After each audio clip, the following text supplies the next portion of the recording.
Sita Basnet ward president SDM Ravi Gurung क्यान्डिडेटको गीत गर्दैछौँ।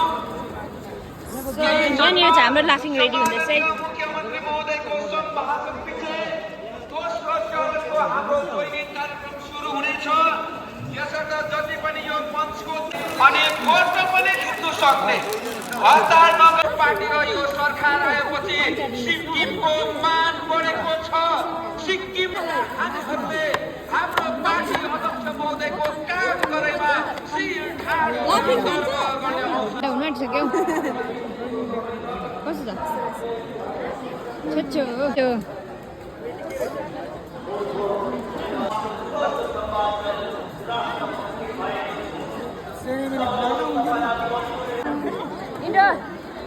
इसी विश्वास के साथ सिक्किम क्रांतिकारी मोर्चा पार्टी का आदरणीय अध्यक्ष माननीय मुख्यमन्त्री तामाङ ओलीजी प्रति म हृदयदेखि कृतज्ञता व्यक्त गर्दछु जसको नेतृत्व